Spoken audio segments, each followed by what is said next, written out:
이러므로 우리에게 구름같이 둘러싼 허다한 증인들이 있으니 모든 무거운 것과 얽매이기 쉬운 죄를 벗어버리고 인내로서 우리 앞에 당한 경주를 하며 믿음의 주여 또 온전하게 하시는 이인 예수를 바라보자. 그는 그 앞에 있는 기쁨을 위하여 십자가를 참으사 부끄러움을 개의치 아니하시더니 하나님 보좌 우편에 앉으셨느니라. 너희가 피곤하여 낙심하지 않기 위하여 죄인들이 이같이 자기에게 거역한 일을 참으신 일을 생각하라. 너희가 죄와 싸우되 아직 피 흘리기까지는 대항하지 아니하고 또 아들들에게 권하는 것 같이 너에게 권면하신 말씀도 잊었도다. 일렀으되 내 아들아 주의 징계하심을 경히 여기지 말며 그에게 꾸준함을 받을 때에 낙심하지 말라. 주께서 그 사랑하시는 자를 징계하시고 그가 받아들이시는 아들마다 채찍질하심이라 하시니 너희가 참음은 징계를 받기 위함이라. 하나님이 아들과 같이 너희를 대우하시나니 어찌 아버지가 징계하지 않는 아들이 있으리요. 징계는 다 받는 것이거늘 너희에게 없으면 사생자요 친아들이 아니니라. 또 우리 육신의 아버지가 우리를 징계하여도 공경하였거든 하물며 모든 영의 아버지께 더욱 복종하며 살려하지 않겠느냐. 그들은 잠시 자기의 뜻대로 우리를 징계하였거니와 오직 하나님은 우리의 유익을 위하여 그의 거룩하심에 참여하게 하시느니라. 같이 읽겠습니다. 무릇 징계가 당시에는 즐거워 보이지 않고 슬퍼 보이나 후에 그로 말미암아 연단받은 자들은 의와 평강의 열매를 맺느니라. 아멘. 아멘. 오늘도 귀한 예배의 자리를 사모함으로 나오신 우리 중일교회 성도님들과 또 온라인으로 하나님 앞에 함께 예배드리는 우리 중일교회 성도님들을 주님의 이름으로 축복합니다. 오늘도 말씀으로 우리를 다시 새롭게 하시는 하나님의 의로운 계획과 하나님의 의로우신 뜻을 발견할 수 있는 귀한 시간이 되었으면 좋겠습니다. 여러분들은 여러분들의 인생 가운데 가장 힘드셨던 적이 언제였으셨습니까? 우리의 인생 가운데 가장 힘들었던 때가 언제였을까라고 생각을 해보면 저마다는 다르지만 누구나 힘든 삶을 살아갑니다. 여러분의 인생을 한번 되돌아본다면 그렇다면 여러분들의 신앙에 가장 큰 성숙을 이뤘을 때, 가장 큰 성장을 이뤘을 때는 언제이셨습니까? 일이 잘 풀리고 평안한 생활을 할 때였습니까? 아니면 어떤 고난이 찾아오고 시험에 부딪힐 때였습니까? 대부분의 경우 마치 대나무가 겨울이 지나서 봄에 싹이 쑥쑥 자라나듯이 아마 우리에게 어느 사건이 있은 후에 그 어려운 일들을 경험한 후에 하나님이 나와 함께하여 주셨음을 생각하면서 우리의 신앙의 성숙과 성장이 크게 일어나게 되었을 것입니다. 대부분의 사람들이 편안할 때보다는 위기 그리고 힘들고 어려울 때에 하나님을 찾을 때가 많습니다. 그것은 저뿐만 아니라 여기 앞에 계시는 그리고 온라인으로 예배드리는 모든 성도님들도 동일한 마음일 거라 생각이 되어집니다. 저는 힘들었던 적이 있습니다. 군대 생활을 하면서 아무도 나의 편이 되어주지 않는 것 같은 그 척박한 땅에서 살아갈 때에 정말 힘들었던 때가 있는데 그때 정말 하나님을 강력하게 붙잡았을 때가 아니었나 생각을 해보게 됩니다. 여러분들도 저와는 다른 삶을 사셨지만 여러분들의 삶 가운데 힘들고 어려웠을 때 진짜 나의 편이 아무도 없고 내가 붙잡을 수 있는 것 마치 지푸라기라도 붙잡듯이 내가 하나님만을 붙잡아야 됨을 깨달았을 때가 한 번쯤은 있었을 것입니다. 이 세상을 살아가는 모든 사람들 가슴 아픈 사연이 없는 사람들이 없습니다. 누구나 어려움이 있습니다. 똑같은 강도나 비중은 아니지만 나름대로 고난을 겪었고 그리고 현재도 우리는 고난을 겪고 살아가고 있습니다. 여러분, 고난이라는 것은 그것을 경험하는 당시에는 힘들고 어려울지 모르지만 하나님께서는 이 고난을 통해서 우리를 새롭게 변화시키시고 무엇보다 신앙의 성장 그리고 우리의 인격의 성장을 이루신다라는 사실을 오늘 우리는 이 본문 말씀을 통해서 알 수 있습니다. 성경의 많은 인물들을 보게 되면요, 하나님을 잘 믿고 하나님을 따랐다고 해서 온전히 순탄한 삶, 기쁜 일만 있는 삶, 자신의 삶 가운데 좋은 일만 있는 성경의 인물들은 한 명도 등장하지 않습니다. 여러분, 아브라함을 보면요, 아브라함은 결혼 후에도 자녀를 갖지 못하였습니다. 100세가 되었을 때에 하나님이 자녀를 주셨죠. 그 100세가 되기까지 그의 인생 가운데 수많은 일들이 있었고 아마 참 어려운 마음, 그 마음이 아브라함의 마음이 아니었을까요? 아브라함은 또한 75세에 하나님이 그가 살았던 고향 땅을 버리고 이민을 가라라고 말씀하셨을 때 마음 가운데는 얼마나 힘들었을까요? 그렇지만 하나님의 말씀에 순종하며 나아갑니다. 요셉은 어떻습니까? 요셉은 형들의 그 시기로 인하여서 노예로 팔려가게 됩니다. 억울한 감옥살이를 하게 되었습니다. 그의 인생은 정말 누구도 경험하지 못할 만큼 힘든 인생이었습니다. 모세는 태어나자마자 죽을 위기에 당했었고 미디안 광야에서 40년 동안 도피 생활을 했습니다. 그리고 이스라엘 백성들을 데리고 광야에 나가서 또한 40년이라는 시간을 보내었습니다. 다윗은 사울 왕에게 쫓겨서 10년 이상 도망자 생활을 하게 되었습니다. 도망자 생활만 끝나면 좋은데 그의 아들에게도 쫓기는 그런 안타까운 현실, 힘든 삶을 살았습니다. 다니엘은요, 사자굴에 던져졌습니다. 다니엘은 무슨 잘못을 해서가 아니라 너무 정직하고 일을 너무 흠없이 처리했기 때문에 많은 관료들이 그를 미워했고 그에게 무엇인가 걸릴 수 있는 것, 그를 어떻게 하면 죽일 수 있을까 모략을 짜게 되었고 그것에 넘어가게 되었습니다. 사자굴에 던져진 다니엘이 사실 하나님께서 그를 지키실 것을 믿고는 있었지만 내심 인간적인 마음으로는 얼마나 두려웠을까요? 오늘 본문에서는 모든 자녀들이 다 징계를 받는다라고 이야기하고 있습니다. 여기서 징계라고 번역하고 있는데 이 단어의 그 근본적인 뜻을 보게 되면 꼭 무슨 잘못을 해서 벌을 받는 것이 아니라 훈련이나 또 고난이다라고 이 단어를 볼 수가 있습니다. 히브리서 12장 6절 말씀을 우리 한번 같이 읽어보도록 하겠습니다. 같이 읽겠습니다. 시작. 주께서 그 사랑하시는 자를 징계하시고 그가 받아들이시는 아들마다 채찍질하심이라 하였으니. 아멘. 어떤 고난을 받는 것은 어떤 이유에서든지 비록 죄에 대한 벌로 받는 것이라고 해도 하나님께서는 우리에게 그것을 주시는 이유가 분명히 있다는 사실입니다. 그리고 우리가 하나님의 자녀이기 때문에 우리의 인생이 더욱 나은 삶, 하나님이 원하시는 삶으로 나아갈 수 있도록 방향을 틀 수 있는 기회를 우리에게 허락하여 주신다라는 사실입니다. 히브리서 12장 8절 말씀은 그것을 더욱 강력하게 이야기하고 있는데요. 같이 읽겠습니다. 징계는 다 받는 것이거늘 너에게 없으면 사생자요 친아들이 아니니라. 아멘. 하나님께서 우리를 친아들과 같이 여기심으로 인하여 우리를 징계하시고 때로는 우리에게 고난을 허락하여 주신다라는 사실입니다. 그리스도인으로서 주를 위해 살았는데 아무 고난도 아무 핍박도 없었던 삶, 그러한 삶은 좋은 삶일 수도 있습니다. 그렇지만 자랑할 수 있는 삶은 아닙니다.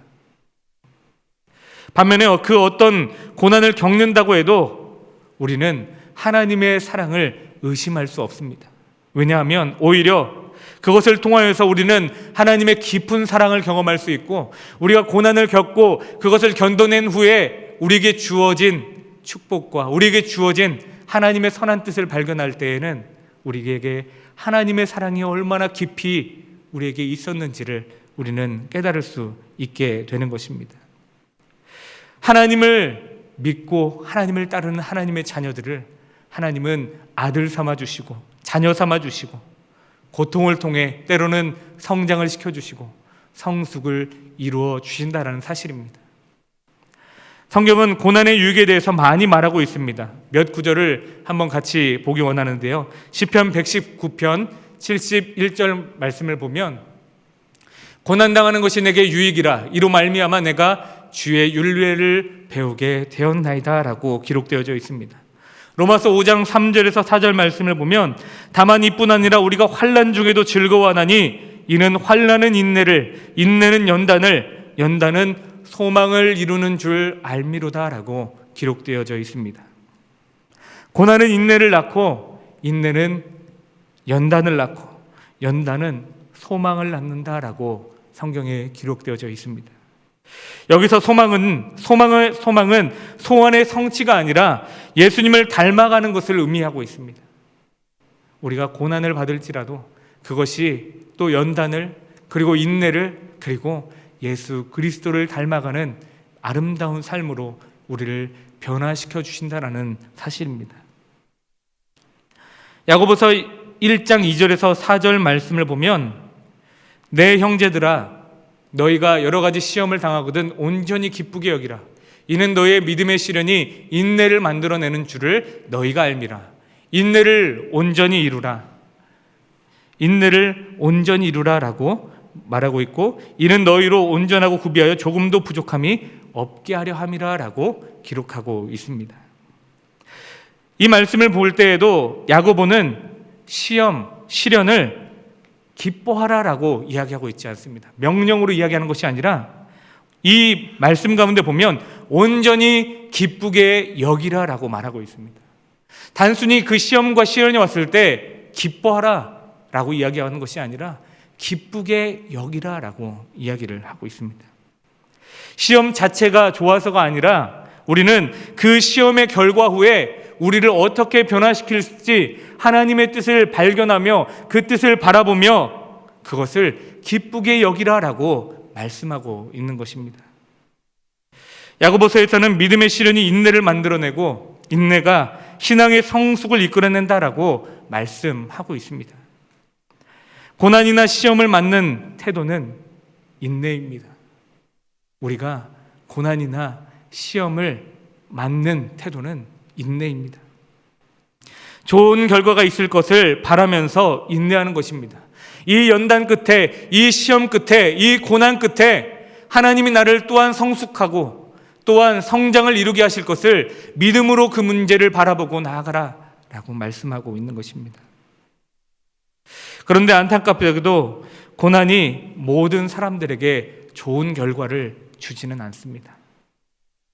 고난을 대하는 태도, 그것에 따라서 어쩌면 어떠한 사람들에게는 그 마음 가운데 힘들고 어려운 더욱더 파괴적인 결과를 가져주기도 한다라는 것입니다. 고난을 대하는 잘못된 태도 두 가지가 있는데 그 첫 번째는 바로 부정과 회피입니다. 그리고 두 번째는 불평과 원망입니다. 부정과 회피는 인내하지 못하고 어려움에서 빨리 피하려고만 하는 것입니다. 여러분, 달리기 선수, 특별히 마라톤을 달리는 선수가 그 힘들고 어려운 숨이 차고 벅차는 것을 감당하지 못하고 주저앉거나 그 달림을 멈추게 되면 그것을 끝까지 이룰 수 없게 되는 것이죠. 부정과 회피는 어쩌면 우리 그리스도인들에게 있어서 고난을 받아들이는 태도에 있어서 가장 큰 우리의 마음을 파괴하고 우리를 무너뜨리게 하는 것입니다. 두 번째로는 고난을 대하는 태도의 잘못된 것은 바로 불평과 원망입니다. 여러분, 이스라엘 백성들을 우리 한번 떠올려 볼까요? 출애굽하는 그 광야에서 이스라엘 백성들이 하나님께 취하였던 태도는 어떠하였습니까? 그들은 하나님의 은혜를 경험하였음에도 불구하고 그들은 하나님의 은혜를 쉽게 잊어버렸습니다. 광야에서 먹을 것과 마실 것이 부족했을 때 하나님 앞에 원망을 하였습니다. 지금까지 그들을 그곳까지 인도해 주신 하나님의 은혜는 잊어버리고 하나님을 원망하고 있는 이스라엘 백성들의 모습입니다. 끊임없이 하나님은 그들과 함께 하셨고 그들과 동행하여 주셨고 그들의 필요를 채워주셨음에도 불구하고 이 이스라엘 백성들은 그 광야에 생활을 하며 하나님을 원망하며 살아갔습니다. 그 결과는 어떻게 되었습니까? 그 결과는 바로 하나님을 원망했던 출애굽 1세대들은 하나님이 약속하신 그 약속의 땅에 들어갈 수 없게 되었습니다. 여러분, 우리의 삶 가운데 고난은 누구나 있습니다. 우리의 삶 가운데 고통은 누구나 경험하며 살아갑니다. 그 고난을 대하는 태도 중에 왜 하나님 이것이 나에게 오는 것입니까? 왜 하나님 이것이 나에게 지금 일어나는 것입니까? 라는 질문을 하나님께 드리는 것이 아니라 하나님, 이 고난을 통해 나에게 원하시는 것이 무엇입니까? 이 고난을 통해 제가 무엇을 배우기 원하십니까? 라는 질문으로 하나님 앞에 나아가야 할 것입니다. 고난이 주는 유익을 생각하며 인내하며 감사하는 것이 우리 그리스도인들에게 꼭 필요한 태도임을 우리는 기억해야 할 것입니다. 하나님께서 허락하시는 고난 또는 시험을 당할 때 우리의 신앙을 성장시키는 태도가 있습니다. 그 첫 번째 태도는 결과에 대해 생각하며 즐거워하는 것입니다. 똑같은 상황, 똑같은 일을 경험하게 되었을 때 어떤 사람은 그것을 통해 하나님이 나에게 말씀하시는, 나에게 원하시는 뜻을 궁금해하며 그것을 바라보는 사람이 있고, 어떤 사람들은 그것을 불평하며 원망하며 왜 나에게만 이러한 일이 일어나는지 그렇게 하나님 앞에 나아가는 사람들이 있습니다. 우리에게 불평과 원망, 그러한 일들이 우리 안에도 있습니다. 그것이 옳은 방법이 아니다라는 것을 알면서도 우리는 왜 그렇게 그 고난과 시련이 있을 때 하나님 앞에 불평과 원망을 하는 것일까요? 불평과 원망을 하는 것보다 더 좋은 방법이 있습니다. 그것은 바로 그 이후에 있을 결과를 바라보며 그것을 기쁨으로 받아들이는 것입니다. 로마서 8장 17절에서 18절 말씀에 보면 자녀이면 또한 상속자 곧 하나님의 상속자요 그리스도와 함께 한 상속자니 우리가 그와 함께 영광을 받기 위하여 고난도 함께 받아야 할 것이라. 생각하건대 현재의 고난은 장차 우리에게 나타날 영광과 비교할 수 없다라고 우리에게 말씀하고 있습니다.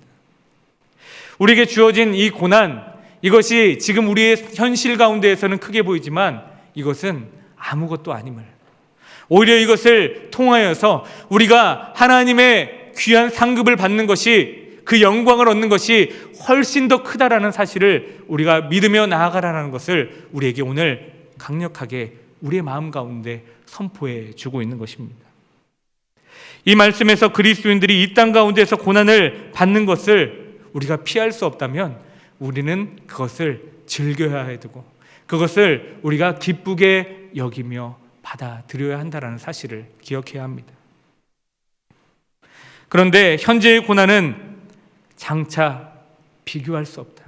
우리에게 주어진 이 고난은 장차 우리가 받을 영광과는 비교할 수 없다라는 이 메시지를 우리의 머리, 우리의 가슴 속에 깊이 새기면서 우리에게 주어진 많은 어려운 일들을 경험하며 나아갈 때 이 말씀을 기억하며, 그래, 이 문제를 통하여 하나님은 분명히 나에게 무엇인가를 깨닫게 해주시겠지, 나에게 무엇인가를 성숙을 이루게 하시겠지, 그리고 이것을 견뎌내며 믿음으로 나아간다면 하늘의 큰 상급으로 우리에게 부어주시겠지라는 그런 믿음의 고백이 우리의 입술을 통해서 정말 선포되어지고 우리의 입술을 통해 고백되어지기를 소망합니다. 현재의 고난보다는 미래의 결과를 보면서 인내하는 것, 이것이 우리 그리스도인들이 고난을 맞아들이는 태도, 고난을 받아도 그것으로 인하여 성장할 수 있는 태도입니다. 오늘 본문 히브리서 12장 2절 말씀을 우리 한번 같이 한번 읽어보도록 하겠습니다. 12장 2절입니다. 시작. 믿음의 주여 또 온전하게 하시는 이인 예수를 바라보자. 그는 그 앞에 있는 기쁨을 위하여 십자가를 참으사 부끄러움을 개의치 아니하시더니 하나님 보좌 우편에 앉으셨느니라. 아멘. 예수님이 엄청난 십자가의 고통, 십자가의 고난을 이겨내신 비결, 그것이 무엇인지 잘 이야기해 주고 있습니다. 예수님께서 현재의 고통에 집중하지 않으시고 그 앞에 있을 기쁨을 생각하면서 십자가를 참으셨다라고 오늘 본문은 우리에게 이야기해 주고 있습니다. 예수님도 장차 받을 영광, 현재의 그 고난의 아픔, 그 고난의 문제를 생각한 것이 아니라 앞으로 장차 받을 그 영광을 바라보며 그 십자가를 견디시고 그 고난을 견디셨다라고 말하고 있습니다. 사랑하는 성도 여러분, 그 어떤 고난이든, 그 어떤 시련이든, 그 어떤 시험이든, 그 어떤 징계이든 현재 장차 나타날 영광과 또 장차 내가 경험하게 될 하나님의 은혜, 장차 내가 경험하게 될 신앙의 성숙과 성장, 이거보다 더 크지 않다라는 사실을 우리는 기억해야 할 것입니다. 하나님의 영광을 바라보며 기쁨을 생각하며 인내를 온전히 이루어서 정말 하나님의 이끄심을 경험할 수 있는 우리 모두가 되어지기를 소망합니다.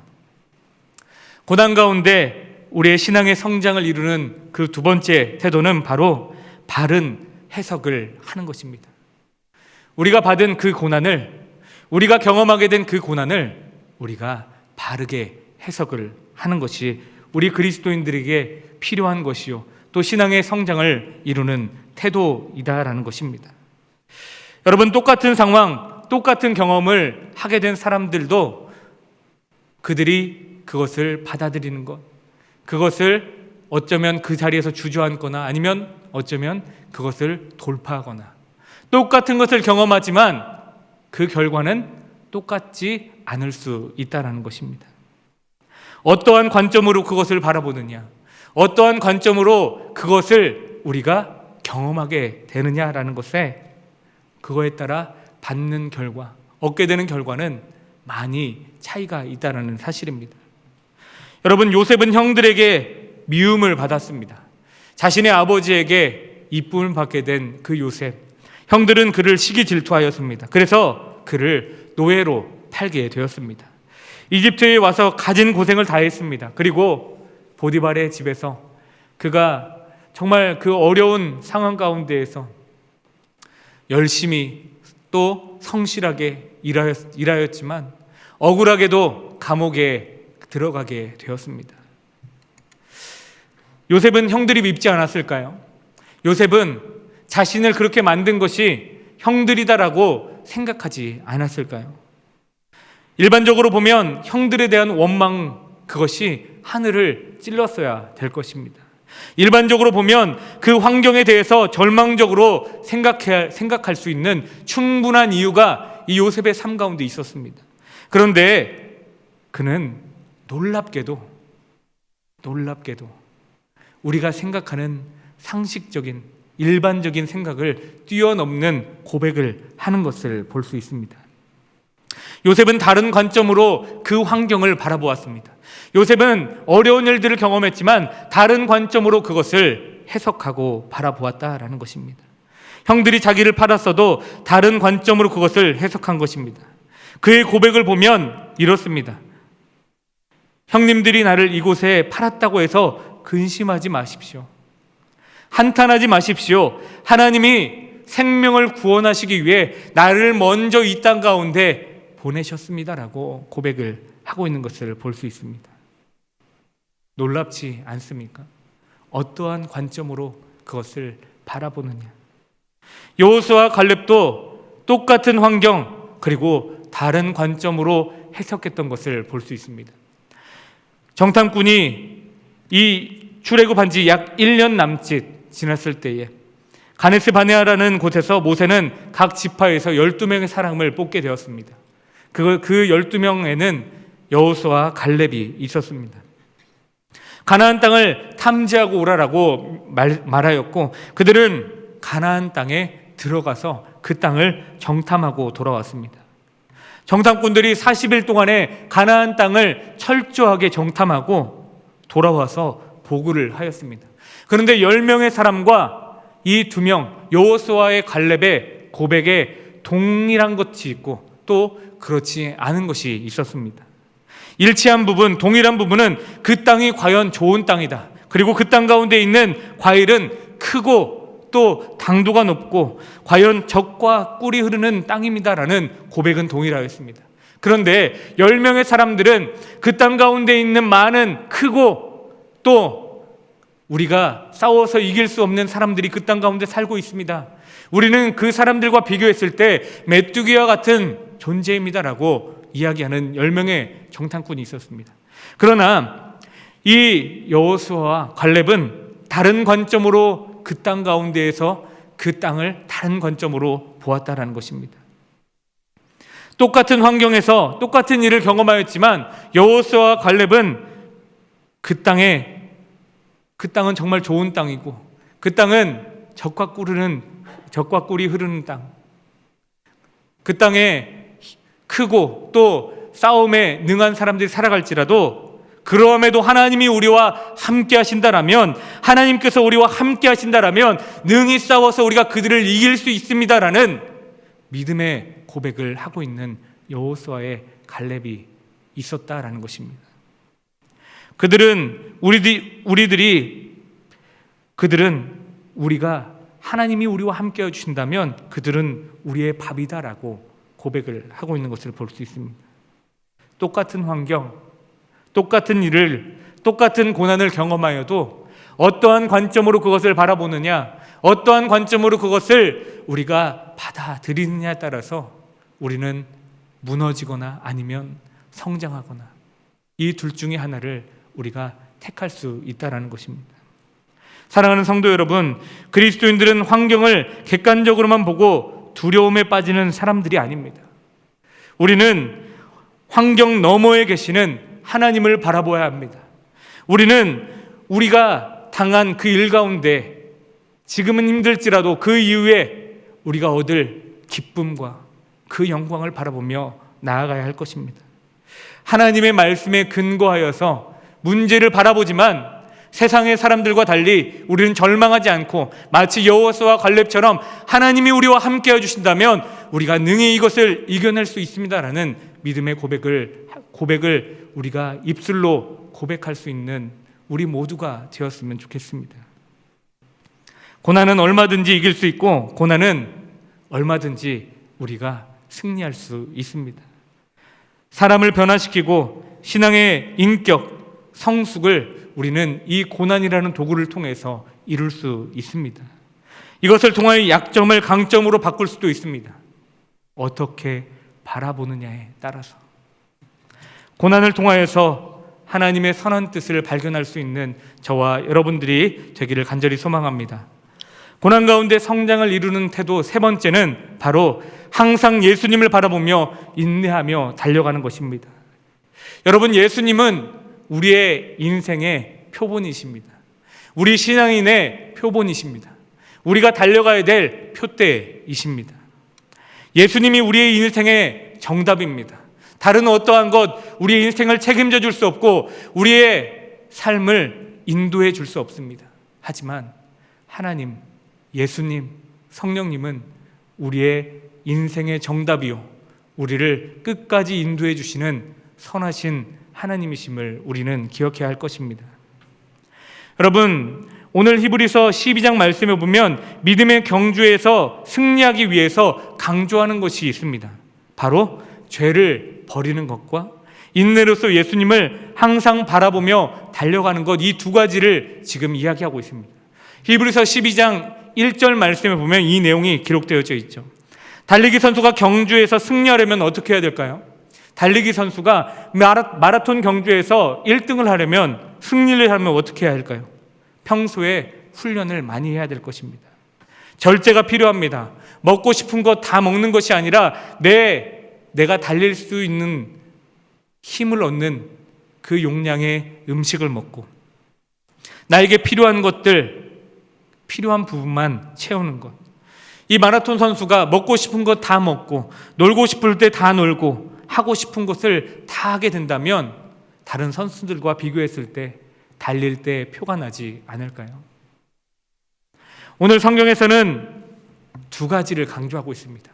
믿음의 경주를 달려가는 많은 그리스도인들에게 두 가지를 강조하고 있는데, 첫 번째는 얽매기 쉬운 죄를 벗어버리라라고 말하고 있습니다. 달리는 운동을 하는 선수들은 몸이 가벼워야 되죠. 달리는 운동을 하는 선수들이 배낭을 무겁게 메고 뛰는 선수는 아무도 없습니다. 두꺼운 잠바를 입고 달리는 사람은 아무도 없습니다. 무거운 것과 방해되는 것들을 벗어버리라라고 말하고 있습니다. 우리 신앙의 신앙의 사람들, 우리 신앙인들도 지금 표대를 향하여 믿음의 경주를 하고 있는데 우리에게 있어서 필요하지 않는 것, 마치 우리에게 있어서 짐이 되는 것, 그것이 바로 죄인데 그것을 벗어버리라라고 말씀하고 있는 것입니다. 둘째로는 인내가 필요하다라고 말하고 있습니다. 고난과 인내가 항상 붙어 있습니다. 성경 말씀에 보면 고난도 이야기하지만 인내가 있고 그 인내로 얻는 것들이 있다라고 이야기를 하는 부분들이 참 많이 있습니다. 마라톤 선수에게 가장 필요한 것이 무엇일까요? 근력, 지구력, 어쩌면 가장 필요한 것은 인내일 것입니다. 힘들고 숨이 벅차 올라서 포기하고 싶고 더 이상 달릴 수 없을 것 같은 마음이 들지라도 인내함으로 그것을 견디며 한 발자국 한 발자국 또한 내딛는 것이 마라톤 선수가 끝까지 포기하지 않고 끝까지 달릴 수 있는 방법입니다. 여러분, 우리의 인생의 표본이 되시는 예수님, 이 세상에서 인내의 가장 표본이 되어주시는 분이 또한 예수님이십니다. 본문 히브리서 12장 2절에 보면요, 예수님은 그 앞에 있는 기쁨을 위하여 십자가를 참으사 부끄러움을 개의치 아니하시더니 하나님 보좌 우편에 앉으셨느니라 라고 이야기하고 있습니다. 예수님의 인내는 십자가를 참으셨다라고 말하고 있는 것입니다. 여러분, 우리는 십자가에 대해 너무 많이 들었습니다. 십자가에 대해서 많이 생각해 보았습니다. 그 의미와 무게를 우리가 많이 생각할 때가 있습니다. 그런데 우리가 망각하는 것이 있습니다. 예수님이 그 십자가를 어떻게 참으셨는지를 우리는 잊고 살아갑니다. 예수님은 십자가를 인내로 참으셨습니다.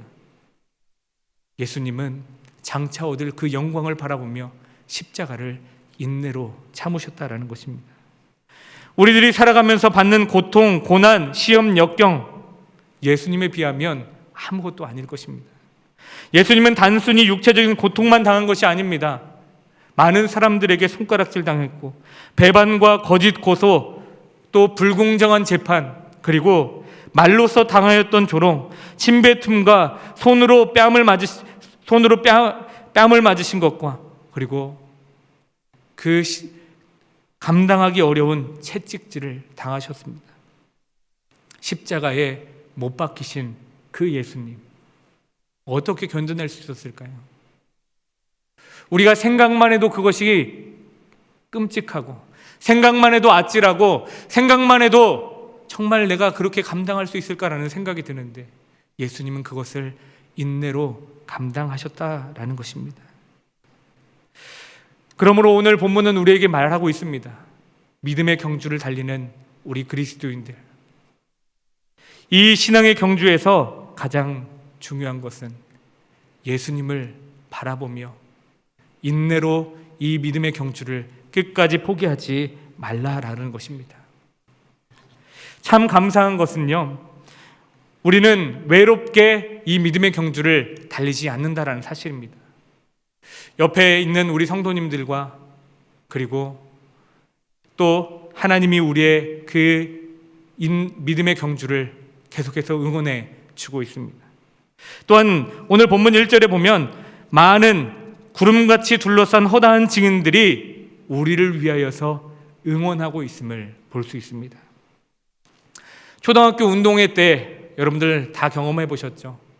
그냥 달릴 때, 예행 연습할 때는 힘이 잘 나지 않습니다. 그런데 왜 그런지 모르겠지만 정말 그 당일날 총을 직접적으로 출발 총성을 울리고 옆에서 응원을 하고 부모님들이 와 계시고 힘내라는 메시지가 들려오게 되면 우리는 왜 이렇게 힘이 불끈불끈 나서 더 다 끝까지 잘 달릴 수 있었는지, 우리가 믿음의 경주를 하는데 하나님이 우리를 응원해 주고 계시고요, 우리 주변에 같은 신앙생활하고 있는 우리 성도님들이 서로를 위하여 응원해 주고 있고, 그리고 허다한 많은 구름과 같은 이 믿음의 증인들이 우리를 위해서 기도하고 응원해 주고 있다는 사실.